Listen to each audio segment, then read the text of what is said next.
Halo teman-teman, Assalamualaikum warahmatullahi wabarakatuh. Berjumpa lagi di Sumiarta. Kali ini kita akan mencoba belajar pada sebuah buku ya. Di sini ada suatu conversation. Mari kita bedah satu persatu teman-teman. Conversation ini ada woman dan ada man. Woman dan man ini, woman itu wanita, man adalah laki-laki. Oke, kalian menemukan suatu vocab baru atau tidak di sini nanti coba kalian tulis di kolom komentar kalau kalian menemukan vocab baru. Di sini dimulai dari woman, my, I borrow your physics books. Bolehkah aku meminjam your physics book? Your physics book ini itu kayaknya buku fisik itu apa? Buku fisika kayaknya. Nah, kalian bisa melihat di sini ada my. My ini itu termasuk dalam modal, teman-teman. Jika teman-teman ketika melihat my itu termasuk di dalam modal bahasa Inggris. Kita kan tahu ya, yang namanya modal itu banyak. Di sini kita coba bahas modal itu ada can, ada will, ada my, ada misalnya must, ada shall, ada ought to, dan lain sebagainya. Nah, itu adalah modal teman-teman. Dan modal itu bisa digunakan sebagai bentuk pertanyaan. Terus jawabannya ini, oke, here my book. Oke, di sini my book. Artinya atau maksudnya, kalau kita memperoleh jawaban seperti ini, my I borrow, berarti kan jawabannya iya atau no. Di sini oke, iya mau bu. Jadi kalau kalian membuat suatu pertanyaan ya, jawabannya itu tidak selalu yes atau no. Ketika itu berhubungan dengan conversation teman-teman. Apalagi conversationnya sifatnya non baku. Bahkan ketika kalian ditanya dengan kalimat pokok, misalnya do you bring a book here? Apakah kamu membawa buku ke sini? Nah, kalian ketika conversation ditanya gitu, bisa saja jawabannya itu berbelit-belit. Misalnya, ya, saya membawa buku ke sini karena saya pikir buku ini itu sangat penting dan saya tidak ingin repot. Misalnya seperti itu. Jawaban seperti itu kan sebenarnya ketika kita membuat aturan baku dengan grammar itu kurang pas atau kurang cocok. Tapi ya sah-sah saja, boleh-boleh saja ketika digunakan di dalam melakukan conversation. Terus dijawab, woman, thanks you. Terima kasih. Terus, man, you are welcome. Kalian tahu ya, you are welcome adalah sama. Oke. Di sini mana yang kalian belum tahu maknanya? My I borrow your physics book. Terus here my books. Here my book udah pakai S ya. Thank you, terus you are welcome. My book ini menyatakan sebuah kepemilikan teman-teman. Kita tahu bahwa sebuah kepemilikan itu bisa ditulis di sebelum misalnya ini benda. Ini sebelum kata benda sebelumnya atau bisa di setelahnya. Kalau di setelahnya biasanya ditambah to be terus baru pernyataan dari kepunyaan si objek tersebut. Contohnya apa? Di sini ada my, terus di sini ada mine. Kalau di sini bilang, oke, here my book, berarti kan di sini here my book.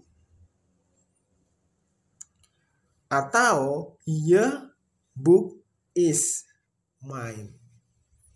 This book is mine. Seperti itu. Begitu juga seterusnya.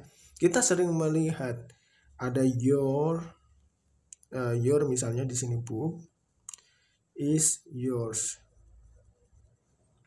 Itu juga bisa. Terus ada my. Di sini ada our. Our itu untuk menyatakan kita. Book is us. Bukan us, ours. Seperti itu. Terus di sini ada they, their book is theirs. Cenderung pakai s ya di belakang ini. Terus misalnya he, bukan he, his is his. Terus kalau wanita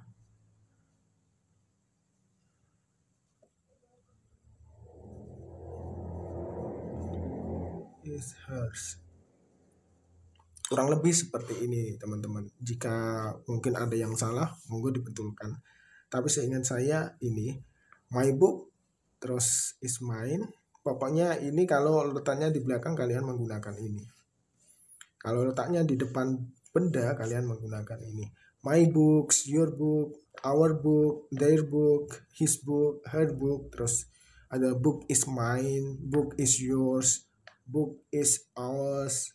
Terus book is theirs, book is his, book is hers. Seperti itu teman-teman. Cukup jelas ya di sini. Oke, kita lanjutkan. Di sini ada sebuah conversation tentang man dan woman juga. Coba kita baca di sini ada would you mind if I ask you something? Would you? Kenapa ini pakai would? Would itu kan dari kata will ya. Will, dari kata will. Tapi ketika will ini menggunakan verb 2 bisa pakai would. Biasanya penggunaan verb 2 ini di kata-kata yang berbau-bau modal seperti ini biasanya untuk penekanan lebih sopan atau more polite. Lebih sopan. Would you mind? Maukah kamu? If I ask you something.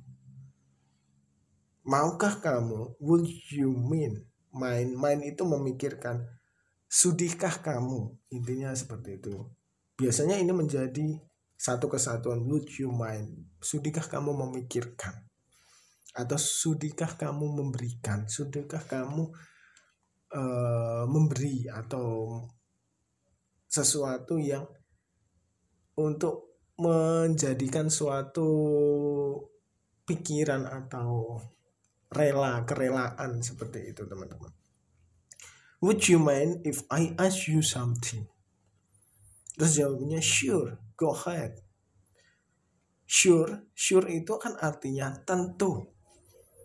Go ahead, lanjutkan. Go ahead. Seperti itu teman-teman. Cukup jelas ya sampai di sini. Do you mind if I borrow your book for a week? Do you mind? Do you mind? Apakah kamu mengizinkan atau merestui if I borrow your book jika saya meminjam your book for a week? Meminjam bukumu selama seminggu. Oke, cukup jelas ya teman-teman. Nah, kata-kata seperti ini loh, ketika kita belajar tentang grammar, untuk membuat kata seperti ini kan juga kita tidak pernah diajarkan seperti ini teman-teman. Tapi ketika kita terjun di dalam sebuah conversation, kadang kata-kata seperti ini muncul. Do you mean? Apakah kamu berpikir? Yes. Terus dipisah dengan kata hubung. If, jika. I borrow your book for a week. Saya meminjam bukumu selama seminggu.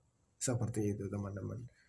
Demikian teman-teman. Semoga ini menjadi suatu bahan bagi kita untuk belajar bahasa Inggris. Jika ada pertanyaan silakan ditanyakan. Dan sampai jumpa di video selanjutnya. Wassalamualaikum warahmatullahi wabarakatuh.